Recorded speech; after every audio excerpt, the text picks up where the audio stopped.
Monday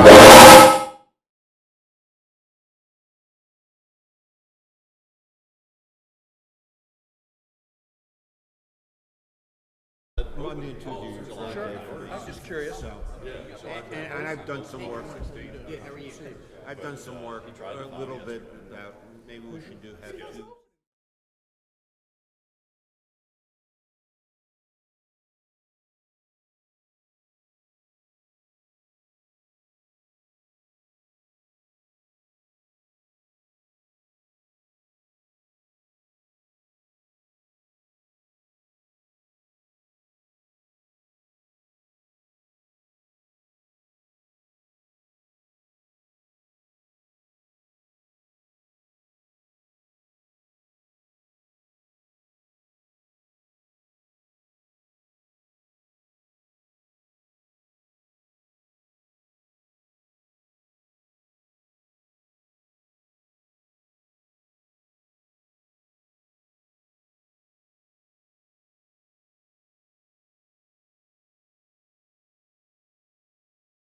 So like Terry said, he was wanting to invite so and Checking. so and so and so. Testing. Jay at the meeting said, "Well, my wife would be a good." No, that's why. 1, 2, 3, 4. 1, 2, 3, 4. Solo code. Solo. 1, 2, 3, 4. 1, 2, 3, 4. Of the group. This is the microphone for the audience. Audience microphone, checking 1. The new guy, right? He's the secretary. Yes. Audience on the microphone, we got reception on He's Fraser's goosenecks. His dad. This also is a little low, yes. Now the president. 1, 2. I just wanted to. Thank you very much. Confirming this is the audience microphone. Audience microphone. This is the sound of the audience microphone, which will be in contrast to the gooseneck. Audience microphone. Coming in with a little more high on the game. You know, High. Where TCL is the food place right there by next to. Is it on the same side as TCL? Coming in a little hot. Speakers facing those microphones. Audience. Frankie Bones. Frankie Bones is right across the street. So it's up near Carver. I would recommend angling the speaker. Yeah.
I hear a lot of noise behind me. Said my daughter was. Got your reverb on. Okay, we got that reverb controlled? All right, Mary Williams would be not happy with me if we don't get started on time. So thanks everybody for showing up this morning for the Soloco meeting. I'll call it to order. Do we have any old business that we need to discuss first? All right, seeing none, we'll move on to new business. And we have Jasper County presentation, Eric Larson, Director of Development Services Divisions. Morning.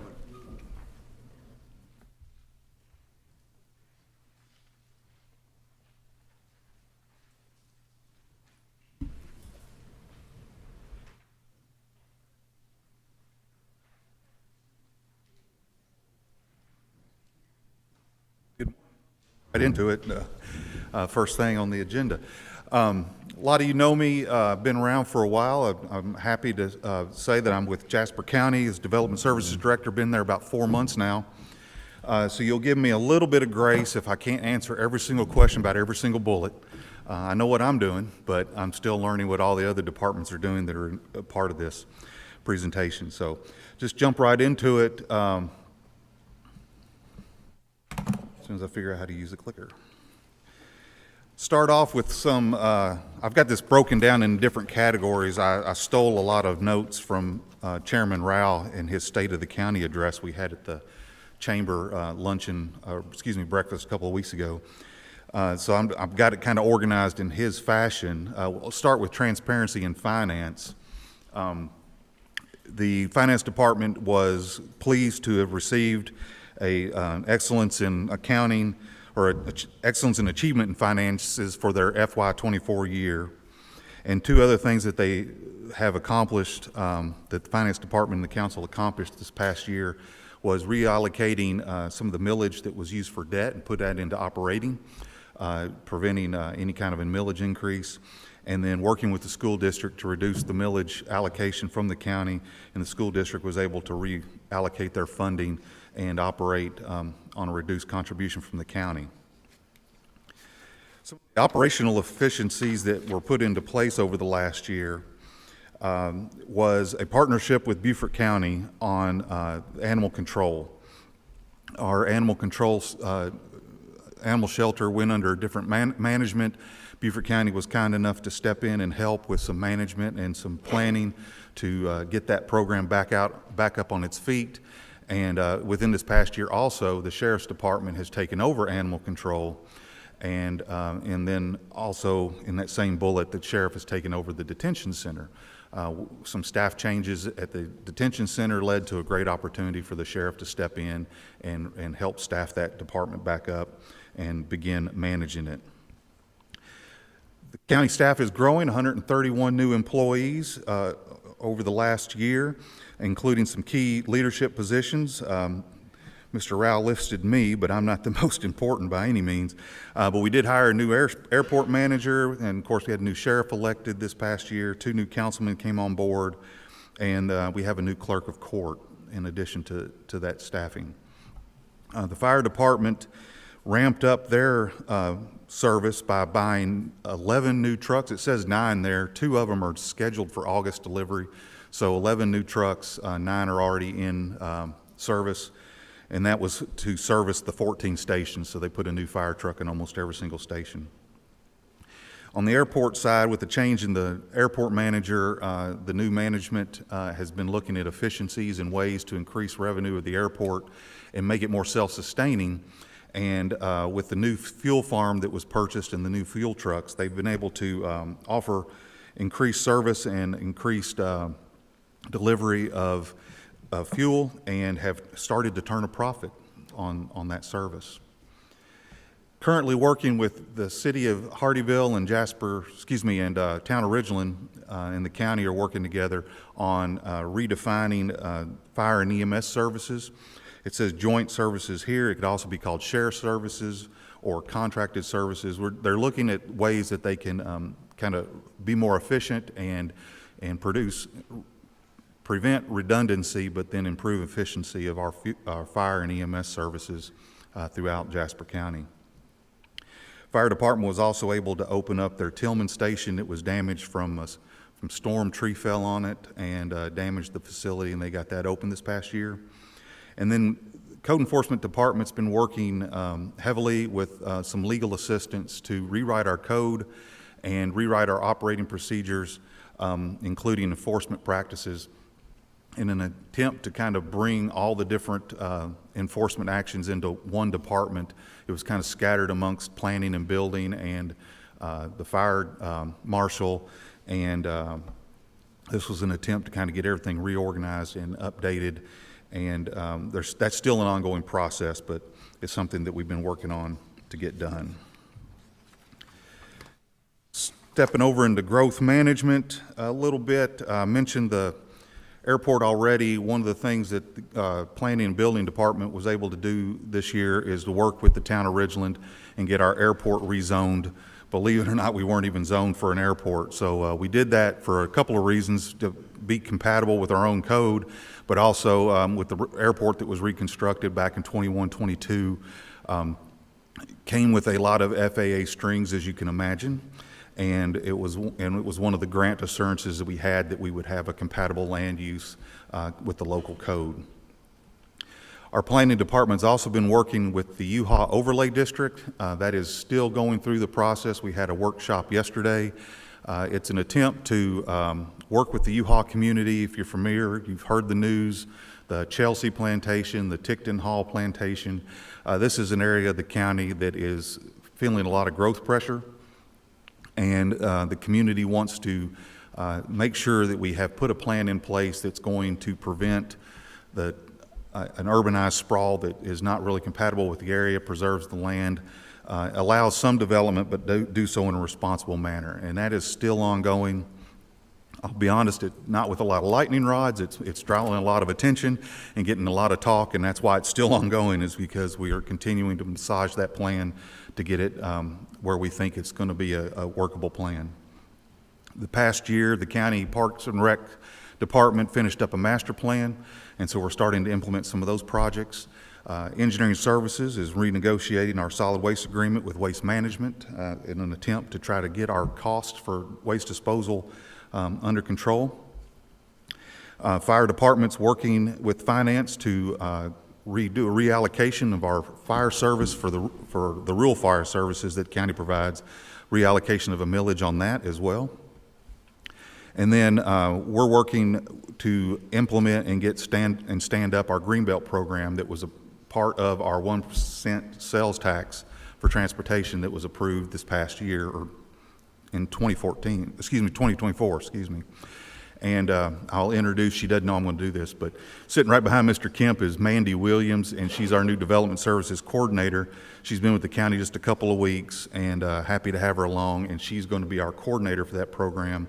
We are going to be working with a management company of some sort to help administer the Greenbelt program and analyze applications and so forth, but Mandy is going to be our liaison between the staff and the county council and that management firm.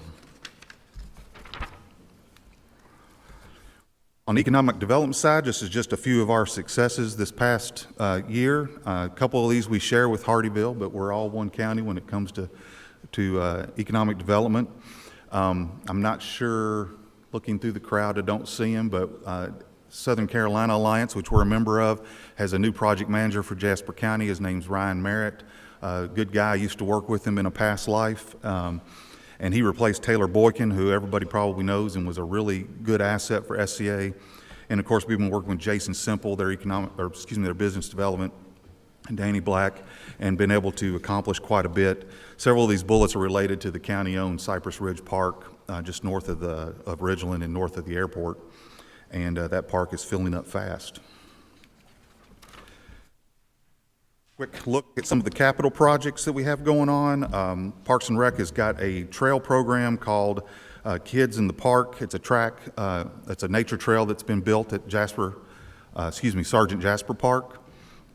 The airport has remodeled the former terminal building, which was very small and in need of repair, and turned it into a lounge for some of the resident pilots. So when the terminal is not open for business and the pilots fly in, and they can self-service their own fuel, but if they just want a place to relax, vending machines, that sort of thing, we've remodeled the old terminal into a pilot lounge. I mentioned the transportation dollars. 3 big projects that are kicking off. Jim Iwaniki, our engineering services director, is responsible for those, and it's the Argent Boulevard project, and then there's 2 phases of 278, basically from exit 8 down to the county line, that he's currently working on using that transportation sales tax money. Last year back to the airport, we completed a runway length study. Again, I just mentioned we built a brand new airport basically less than 5 years ago, already seeing a need to extend that to accommodate larger jets and more jet traffic due to some of the growth that's happening in the area and the demands that are being put on the airport. So we've got that study completed and probably going to be looking towards an implementation and getting some grant funding from FAA over the next year or so. We remodeled an existing home near the county administration building to be new IT offices. We purchased another building next door for public defender's office. We had the Church Street drainage project that was a combination of CDBG funds and SCIP grant that was administered by LCOG, and we had Thomas and Hutton doing our engineering and management on that one. And we just had a ribbon cutting a couple weeks ago for the Pratt Memorial Library. It was renovated from the ground up, and it's a really beautiful facility if you haven't been by there. Community and collaboration, we've got a few items here wanted to point out. We are in the process of donating a 6-acre tract along Argent to the Beaufort Jasper Housing Trust to give them some ground to develop. We've made a $1 million donation to the Technical College Workforce Training Center. We're working with the Jasper County 250 Committee with the 250th anniversary of the Revolutionary War and our independence. A lot of things going on, and the committee's been focused on some of the historical Revolutionary War sites, including signer of the Declaration of Independence, Thomas Hayward, his cemetery at our Old House Park. And so we're doing a lot of remodeling and prepping for celebrations coming this summer. And then one of the things that's on my agenda as the Development Services Director is we have numerous IGAs with the town, the city, LCOG, Beaufort Jasper Housing Trust, you name it. A lot of them are coming due in 2026. And so Mandy and I are going through all of those and making contact with everybody and trying to be proactive to get those renegotiated and renewed before they expire this year. Just a snapshot of what's going on in planning and zoning. The significance of putting this in here is the first year that Jasper County's ever exceeded $1 million in permit fees. That's probably, I'm looking at Chuck there in the back, that's probably $1 million, that's cakewalk.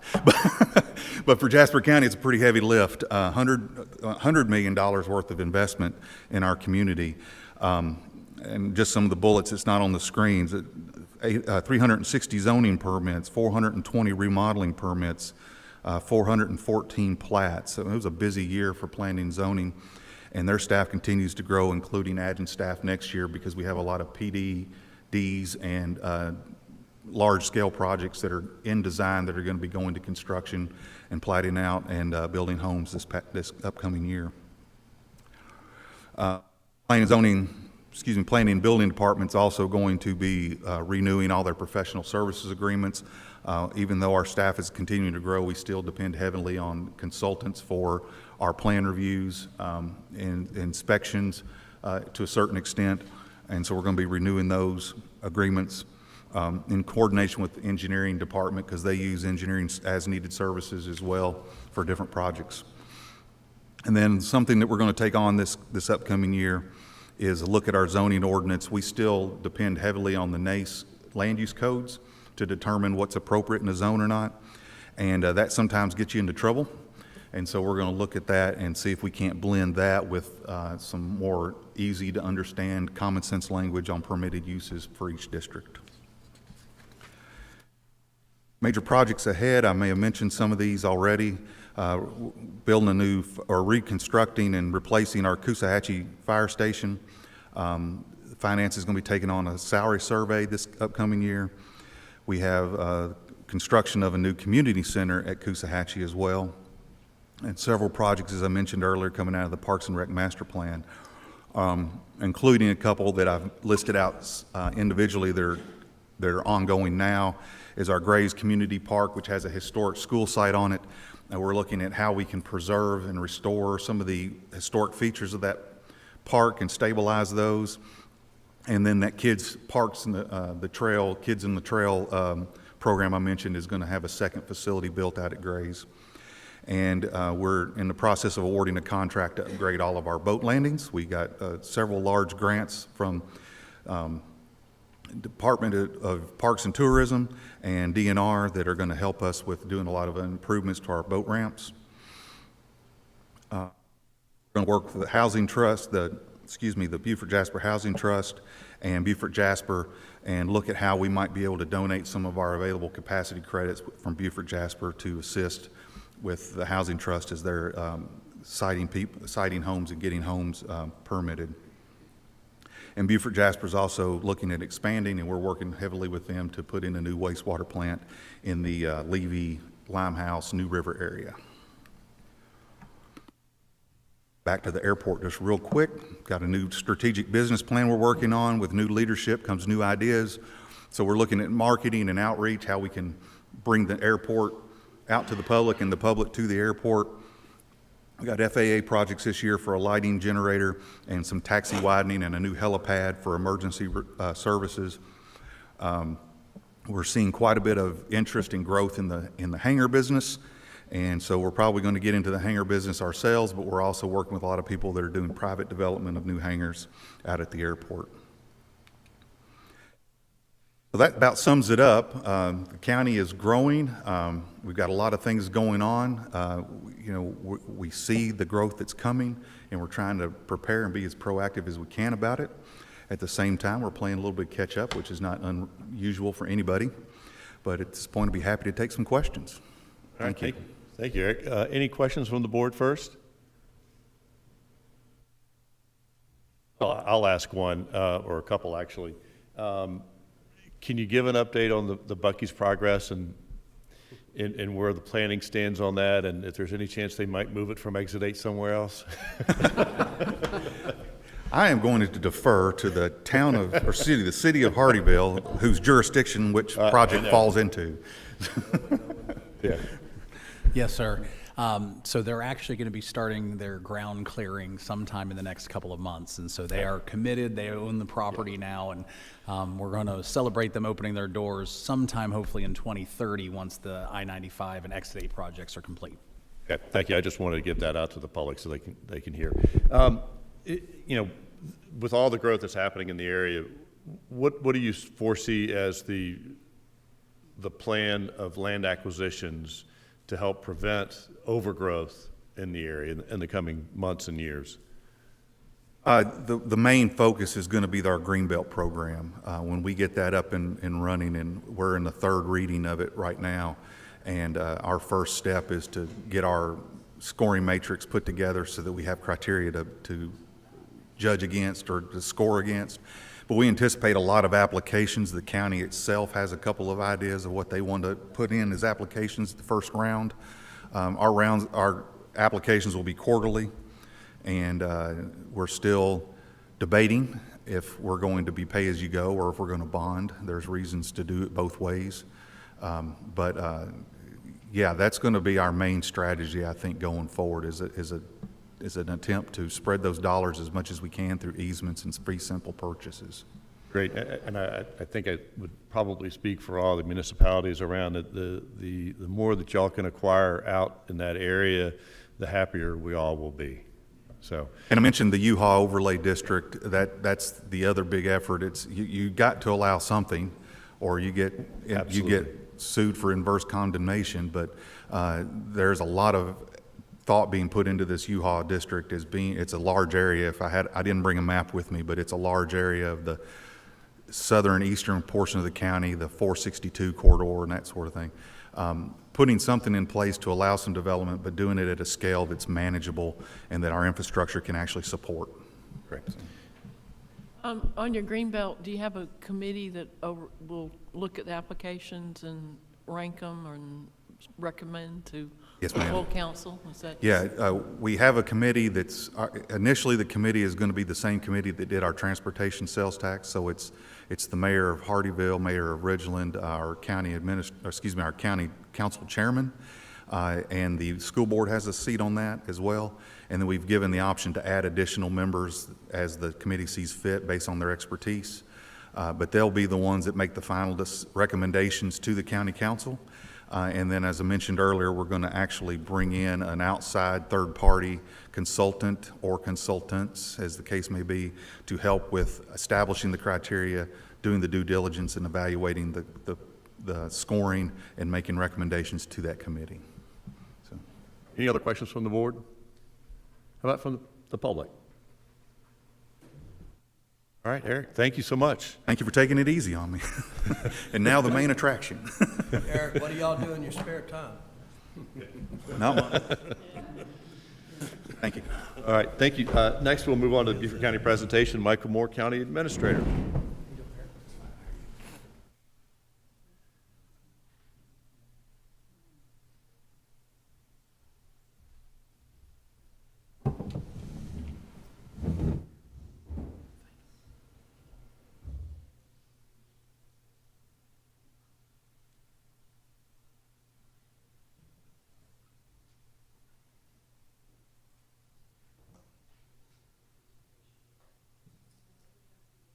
Okay, I'll just have to deal with it. All right, good morning. I'm Mike Moore, Beaufort County Administrator. I've been in the position about a year and a half.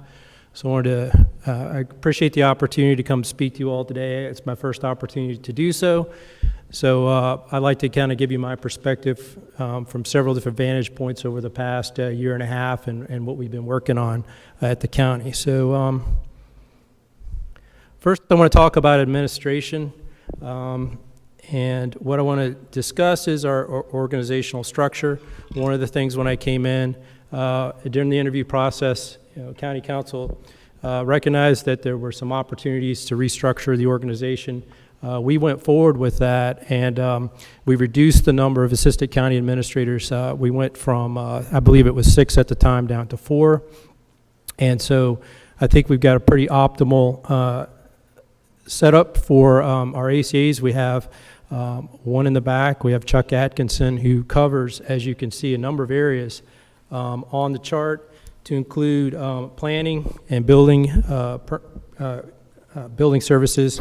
So we're grateful for the staff we have, and looking forward to continue to improve. We also have to say lost one of our staffs, our special assistant Hank in the back. So, but it was a gain for the county and for the region. So we appreciated Hank's time here.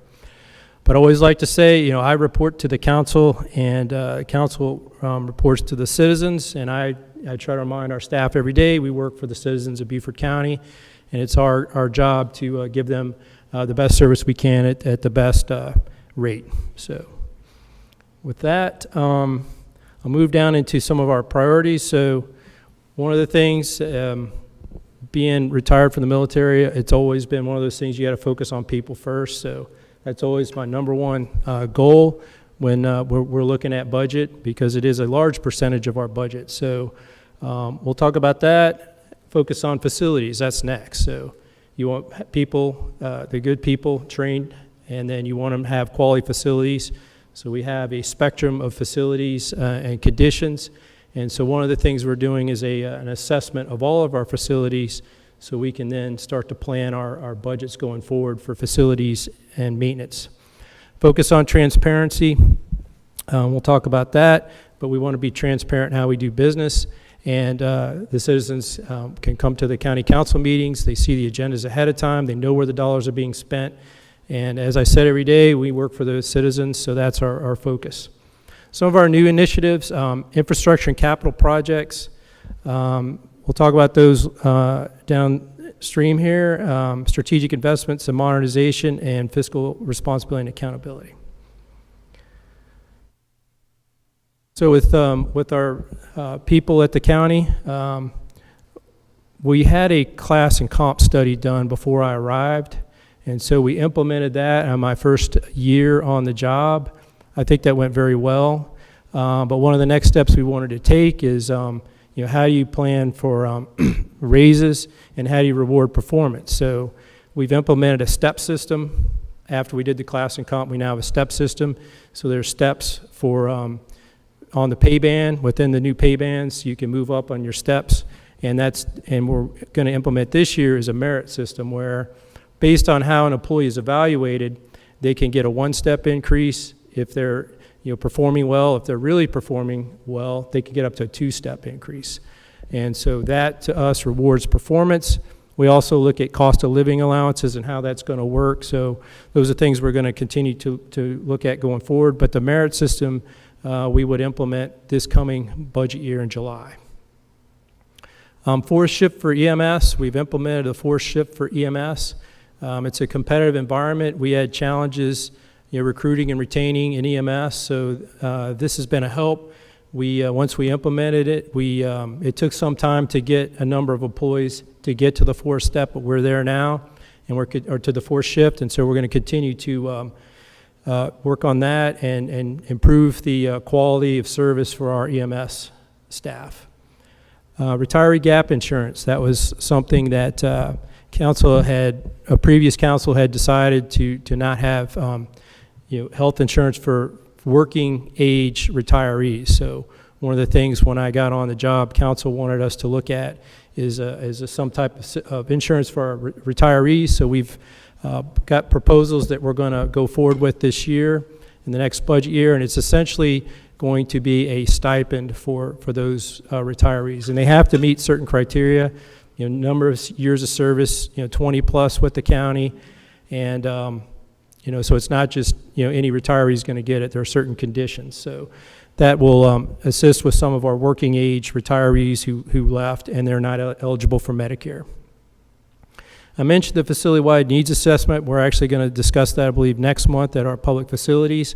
But that's a detailed, we engaged an engineering firm to go to each of our facilities, look at the roofs, HVACs, all the structures, and then we'll have a plan to build into our budget to go forward to address repairs in a more proactive fashion, as opposed to what happens a lot. You're kind of reacting to things when they break, so we want to get ahead of that curve. And then on transparency, we had workshops with council. We had a number of them last year. We had a number of workshops, and what I'll discuss was the transportation referendum. So that came out of the workshop series we did. We're also in the process of a new website in our Beaufort County Connect, which, if you don't know, it's an app that you can download onto your phone. We had some challenges with that, we discovered, and we've got that activated, so if citizens go in and put in something to BC Connect, they will get a response and service. I know some of you, I've received some complaints from some of the managers and others that it was not responsive, but it should be fixed now, so if you have problems with any of your residents on BC Connect, please let us know. Okay, new initiatives for FY27, Parks and Recreation. We had requests from municipalities on some of the parks that we have within municipalities, so we've taken those into account with our CIP, and those projects will be coming forward to council as part of the budget process. So we wanted to look at that. I know council's concern is that we don't have enough active recreation for our residents, and so we want to address those shortfalls and make sure that we're maintaining the infrastructure we have. 2026 transportation sales tax, I'll have more on that. And we talked about the new website and data improvements. We're also looking at how we're going to address AI. We're looking at that closely. Others are looking at AI policy, so it's something we've discussed with council, and we'll continue to address that as part of our modernization. Fiscal responsibility and accountability. We had our updates to the procurement code last year. We've implemented that. We've got a few changes we may look at, and we're evaluating our processes for awarding grants. We do have grants for nonprofits to apply every year, and so we're going to improve that process as well. So transparency and oversight.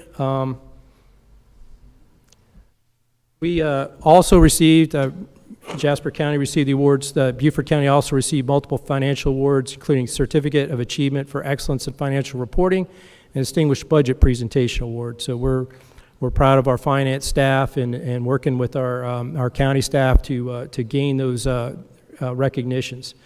We also maintain our ratings from two of our most respected credit agencies on the S&P. And again, we're going to continue to work towards making sure we're spending all the dollars wisely every day. Some other policies we're looking at, travel policy, procurement policy, fleet size, and NAI. I mentioned this earlier, but these are things that council has directed administration to work on, and we're going to continue to look at that. Affordable housing, I'll talk to that, but obviously affordable housing is concerned throughout the region, and also how we're funding our agencies and our enterprise funds. Our enterprise funds, we have the 2 airport funds and our stormwater fund. And I know stormwater is a concern for everyone in the county, and that's something I know we've had some challenges with, and our staff is working diligently there to look at that fund. We discussed that with council, keeping the fee-based structure, but we're going to look at potential for those fees and how we're going to looking at a study for stormwater fees going forward.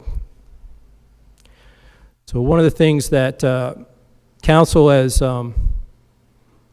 established is a chat with council series, and it doesn't involve staff, it's council members. They have those meetings throughout the county. I know Ms. Howard's here and has been to many of these. I think from our perspective, it's been great feedback. Members can come in. There's really no agenda. Citizens can just come in and chat with council. And so we're going to continue those going forward. They're on the schedule. And I think it's helped build trust with the community and being able to speak to council members, and citizens can just speak what's on their mind. So, all right, so next, we all know that the state is growing fast. We talked to Jasper County, mentioned that, and that's obviously a high growth area. But we're also looking at, commuting. There's a lot of commuting throughout the region, and a lot of our, more than half commuted more than 10 miles to work. So transportation's obviously a concern, and affordable housing. And you can see where we are there in terms of home values going up. And I know we've got Claude Hicks in the back as well with the Housing Trust, so we appreciate the partnership going forward there. So talk about conservation. Our rural and critical lands program, we're really in the sunset of that, and essentially we've pretty much spent all the funds there. That was approved by the voters previously, and we protected nearly 30,000 acres across the life of the program. And it ended in 2025 with the expenditure of all remaining funds toward the North Widgeon Tract in partnership with the Conservation Bank and Green Space Program. So that's rural and critical, and the next thing we move into is green space, which the voters passed green space in 2022. That was collected, and we reached $100 million. We actually collected more by the time we got it. Got Department of Revenue to turn that spigot off, so to speak. And so we've got 8 funded projects so far. We've protected 7,100 acres. And we've had conservation easements, fee simple purchases. So there's ways, we're looking for ways to leverage those dollars. There's the Green Space Committee. I believe they meet monthly and consider projects. As we discussed earlier, there is a once the application comes in, there's a scoring process. Those projects are presented to the Green Space Committee, who then makes recommendations both for due diligence and then for if it's going to go forward either as a grant or fee simple purchase to County Council for approval. There's approximately $75 million available for qualified projects, so we're still accepting applications, but obviously we want to, the voters voted on this, and we want to, spend the dollars on valuable projects that actually, protect land that could be otherwise developed to, with the growth to combat that. So in terms of housing, So the county has partnered with the Housing Trust to find solutions for affordability. We had ARPA funding. The county contributed $600,000 plus over $300,000 to create new housing opportunities. On ATAX, over $450,000 has been allocated to the trust from state and local ATAX. So we're going to continue to fund that, the Housing Trust. We also have some partnerships with Buford Memorial.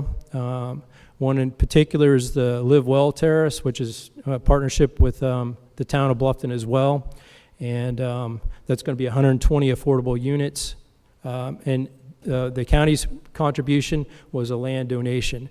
As we looked through our processes going forward, we found there are many plots of land, so to speak, that the county owns that they're excess, essentially. So council tasked administration to look at these, and we've identified these and other that can be used as a donation for affordable housing. So there's a couple other projects I'll mention. Habitat for Humanity is looking to work to partner on a veterans opportunity. That's in the northern part of the county, so we're going to work with them on that to bring forward a proposal to the council. We discussed it at the Finance Committee earlier this month. The additional Buford Memorial Housing Partnership is in the city of Buford, and we're looking to donate land to create 25 townhomes, 2-bedroom units for hospital staff and other emergency responders. That went through public facilities in March as well, and that's going to move forward to full council. That will be a land donation, and then the project will be managed by the hospital.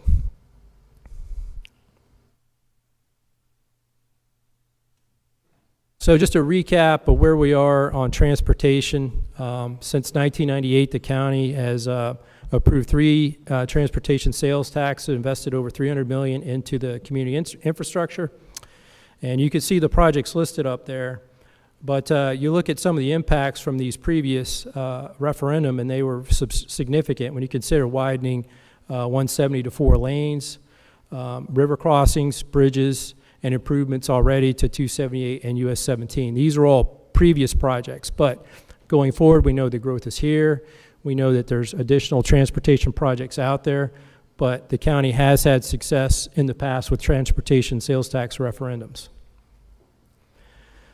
The 2018 sales tax update, I know that's been this topic of discussion and concern among residents. You know, are we going to spend the money? Is the county going to complete the projects? Well, since my time at the county, we've been looking at obviously in 2018 and to flash forward to 2025 and 26, costs have changed, and you know, some projects were delayed for various reasons. Some were in design, some were in right-of-way acquisition.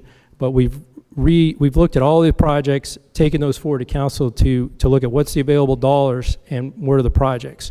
And so we've got 6 projects already completed from 2018. One's in construction. The remainder are in design and right-of-way. And 5 are scheduled to be constructed by the end of 2026. Of course, this does include the bridge project, which is moving forward. As you may have seen, there's a barge out doing a geotech survey now, so that project is on track, and so we're moving forward on all the 2018. We're not going to be complete by the time a referendum is on the ballot, but we certainly are moving forward on all of them, and they're all available on our website. You can go online and check the status of the projects.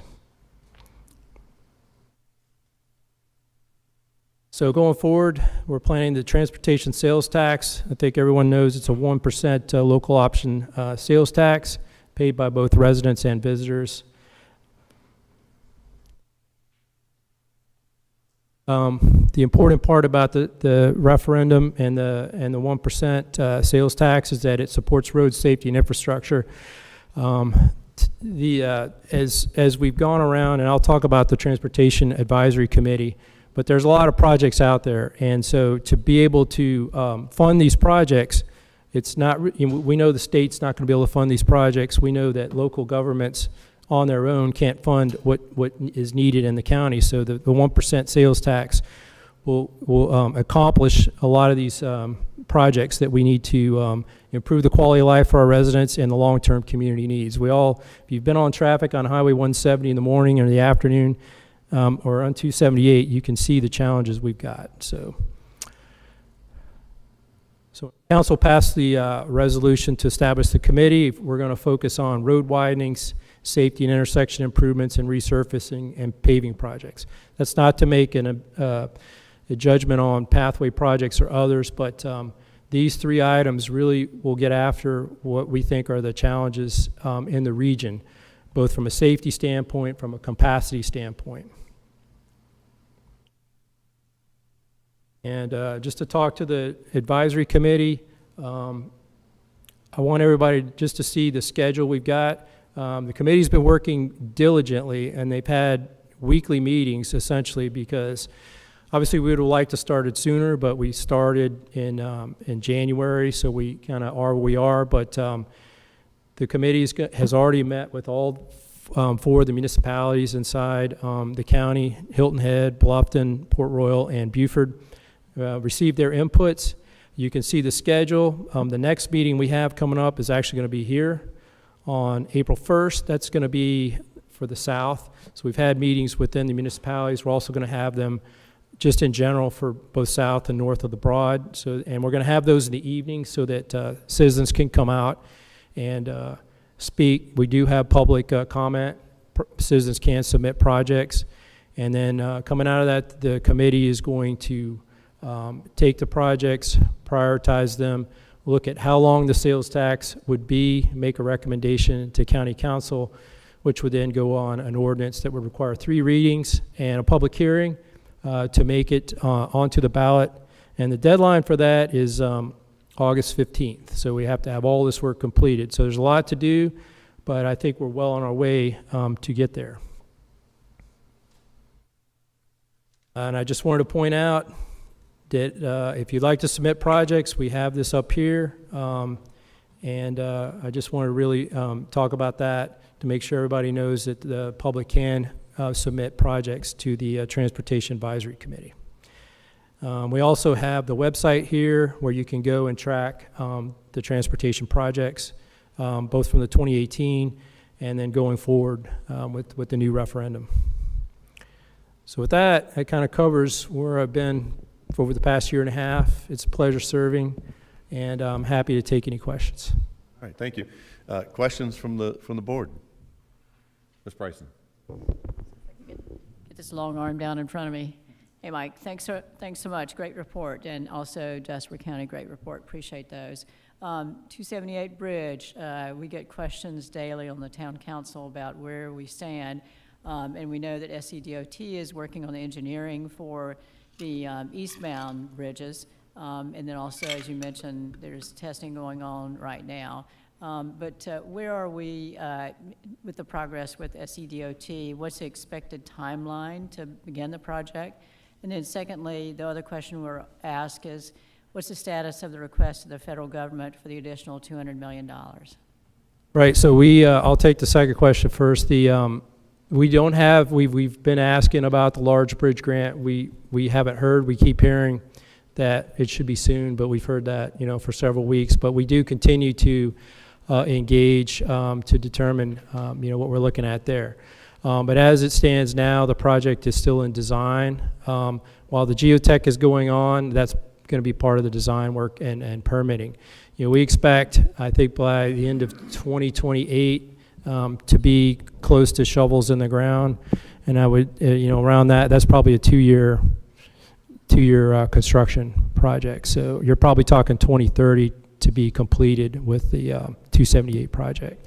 I wish I had more news on the large bridge grant. We continue to ask that, but just to clarify that, as you point out, the 278 project is the eastbound span, not the westbound span, and that's important because the eastbound span could potentially be load limited in the near future, which would pose a significant challenge to this region if that were to occur. So we really need to address the eastbound. The westbound span has got some life remaining. All right. Other questions from the board? What is the county's commitment to Bluffton Parkway expansion? Oh, in terms of it being a project? Yes. So, obviously, we're going to, consider all the projects that are going to be submitted. I mean, from my standpoint, that's a critical node. So, I think obviously it's an important project, but I think in terms of where it's going to fall out, those will be discussions we'll have within the Transportation Advisory Committee. But it is a county-owned roadway, so I mean we're going to continue to do maintenance on it. But to do the big improvements, I think it would obviously need to be in the referendum. So I guess that's a short way of saying, we're committed to the process, and I'm committed to letting the Transportation Advisory Committee do its work and come out with their recommendations on that parkway. Okay. Any other board questions? Take that as a yes. Yeah, just one quick question. Going back to the slides, it looked like you said there was 5 completed projects from the 2018 referendum and then a couple that were in progress now. Yes. If I remember correctly, there was like $120 million for that 2018 referendum. How much, do you know off top, how much has been spent from that based on the projects that have been progress to be completed from that list? Would it totally exhaust the remaining funds, or do you know that? Well, I think our plan is what we've reprioritized would exhaust all the remaining funds. I don't have the dollars in front of me. I can certainly get that to you all. But the plan is that 80 million of the total amount was committed to 278, and the rest were the other projects. So our goal is to expend all the remaining dollars on the reprioritized list that County Council approved. So that is our ultimate goal. But in terms of dollar amounts, I don't have it in front of me, but it may be on the website, but I'll make sure you all get it. I'll go and look as well. And then is there a way that we could get a copy of this presentation? Absolutely. We can send that out. Thank you. You're welcome. All right, I do have a couple questions. Sure. With the green tax, 8 projects over 4 years, 7,100 acres, that's great. Are you seeing that there are potential policy hindrances for there not to be more transactions taking place? You talking about in terms of procuring land and so forth? I look at 8 projects over, 8. So I think what you're getting at is, can we accelerate perhaps the process? And yes, we are going to address that. That's one of the things I know Senator Davis, who's on the board, and others have mentioned to us. So what we have right now is going to come to County Council next month, right, is a change to allow due diligence approval to go straight to council from the committee, okay, which we think will cut down on some of that timeline, because county council committee meetings are once a month. We have 2 council meetings a month. So if we have that authority, then we could certainly accelerate the process. So we are sensitive to that, because we don't want to lose opportunities because our bureaucratic process is too slow. That's great to hear, because I know that there's a lot of interest in a lot of different properties in the area, and the quicker that we can municipally, I don't want to say take them down, but acquire them. I agree with you. Yeah. We're in alignment on that. Yeah. The next one, Parks and Recreation is a prioritization going forward. Does that include additional funding for the municipalities that really control their own Parks and Recreation? Well, that's a great question. This is more to do with our facilities. So what we're looking at is we've got parks that are inside the town of Bluffton as an example, and some of them are in various levels of condition. So part of what we're doing is CIP projects for those to address those facilities. So if you're talking about municipal owned or otherwise owned, not necessarily, but I understand that county council does award outside agency funding, so that's something that would be considered if that's the question. But that's the question. But that's not tied to what I talked about. Okay. Because what we're really discussing was our facilities and parks and recs. And I know council, there's not enough ball fields to go around. So. Okay. The last one, since I saw a picture of it up there, the gas station by the flyover. As soon as I saw that picture on there, I knew that was going to come up. So I got Chuck here to kind of address that. I know that's a long-standing eyesore, but I think the key is we have to balance property rights Absolutely. versus the process for this company that owns the gas station. So I'll let Chuck add any context. Yeah, good morning. Great question. We're ready for that gas station to come down too. Have been for a couple of years. So the owner of that property is out of North Carolina. They have every approval from the county they need to secure their property rights within the limits of what they have now and to tear the building down. Why they haven't done it, I have no idea. They have every tool that they need. They just have to put it out for bid or whatever they're going to do and tear it down. About once a month, we send them an email. We have their engineers. We're like, what are you doing? The Heritage is coming. Nobody wants to look at this gas station anymore. And we get the response back, we're working on it. Now, I don't know if they're doing engineering for something that they're going to replace it with, whether they're looking to remarket the property, I don't know. But they have every tool, every permission they need from the county to tear it down. That's good to know. Thank you. Yes, sir. Thank you. Green tax. Go ahead. Yeah, Mike, I just want to echo what Alan said about the process with the green penny. It's definitely broken, confusing. It needs fixing, and the sooner it can get fixed, the more property we're going to be able to obtain and protect with that a certain amount of money. As we all know, the properties are appreciating every day, so a month or two here and there in the process really causes a lot of missed opportunities, if I may. I understand, and this will address the ability to get a project to get into the due diligence. I mean, in terms of the application processing, I think it's important that applicants submit their applications. It's clear what's being requested. In terms of process through the committee, I don't know if Chuck wants to add anything there in terms of the timeline to process, but we're very sensitive to when you all come in with applications to move them forward. And I think part of our challenge is getting things all the way through the county council process. So I do think problems are on the county's end, not necessarily on the applicant's end. So. Okay. Melanie, Yes. if I could, one more question. Thank you, Mike. Since next month includes Earth Day, where are we on the plastic bag ordinance and styrofoam ordinance? I know I think it's Beaufort has already adopted it, and just wondering when the county's going to. We just had first reading. First reading. I want to bring Chuck up again. Yeah. So Instead of Go ahead. walking all the way up There's a there, I'll plan. stay back There's here. a plan. Yeah, so that's coming to the next Natural Resources Committee meeting for their review in April. So, yes, ma'am. Thank you. Really quick, just point of Sure. clarification. So we had it before us for first reading, and a large part of the discussion revolved around perhaps there being benefit in bringing it to this body and getting everybody on the same page before passing it, because if the city of Beaufort passes something that differs from what Port Royal passes and Bluffton passes and the county passes something different, it could be challenging to implement. So trying to get everybody on the same page prior to passing that was kind of what our conversation evolved into. I'd like to address that. As you know, they've had a great task force working on this for months and months and months. This body is not a regulatory body. As you know, they've had a road show with the committee that has gone to all the municipalities, Bluffton, town of Hilton Head, City of Beaufort, and Port Royal, and they've gotten good feedback.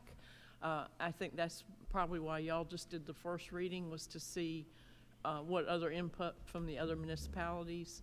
But I don't think it's appropriate because Jasper County and the municipalities in Jasper County are on this. I think it's more appropriate what they've already done with the road show to the different groups. And we realize, I think Chuck would agree, that there will be some changes probably to the ordinance based on the input that we're getting from the municipalities in Beaufort County. But thank you for the suggestion, but I don't think this is the appropriate body for it to come back to. It needs to stay with the municipalities and the county, Beaufort County. It would be nice if Jasper and the towns in Jasper County adopted something similar, but this process has taken almost half a year, so. And I take that suggestion. I think that's a fair point, that this body is made up of Jasper County representatives as well, and so it would be challenging. However, I still think that there's value in getting everybody more so in line with what they want to see passed from an enforcement standpoint, because what I remember from the roadshow was more of a survey. So it was, this is what we did, this was the data that was collected, but it wasn't draft language that showed what an ordinance would look like. And once you have that, I think that's where you start seeing changes. The ordinance was presented as part of that presentation, but it's subject to change, and that's why they wanted the municipalities to see it. That committee wanted all the municipalities to see it, so that we could, that group has taken a lot of those comments and considered changes. So. If I may add, we're kind of watching to see what the county does, because, you know, in our situation here, you're in the county on one side of the road, you're in the town on the other side of the road, so it's virtually impossible to enforce and be fair, where if you have a business on one side of the road, he can use whatever products that we're talking about, and then in the other, Beaufort County being the largest landmass, you know, I think it's really important for us to, I think it's important for Beaufort County to move. We are, yes. And then we can either adopt, which I would imagine we would. It's very similar to how if you remember the animal control ordinance, there'll be some changes once it goes. I think there will be once we get it to the county, and then we can bring it municipalities. But yeah. Okay. Any questions from the general public? All right, seeing none, we'll move on to discussion. Items for consideration for upcoming meetings, update from the e-bike committee, Dan Wood, and the Beaufort Sales Tax Committee, Lisa Salko, and presentation from SCORE, South Carolina Lowcountry. I've also added Candela. So do we want to think about A and B for the, that'll be April, correct? Yeah. Wow. Chair. Yes. If I may, just if it helps with your question. Yes. The e-bike committee had another meeting yesterday, and we hope to wrap this thing up in time for the next Loco meeting, if you so desire a presentation at that point. Okay. And you can tell Mr. Williams while he's on vacation and relaxed, and he's watching. Tell him I'm asking for 3 hours. I'll tell him, and I'll let you answer the question. So from a board standpoint, are we okay with A and B coming on in April, and then doing a presentation from SCORE and Candela in May? That sound good? Okay. One last thing that Mayor Williams asked me to bring forward was for us to reach out to our delegations and remind them that we've supported the tri-share and to help push that forward in the state. So just want to make that mention. And is there anything else for the good of the group? Seeing none, 10:58, Mayor Williams, we're done before 11. 2 minutes. Y'all have a great day.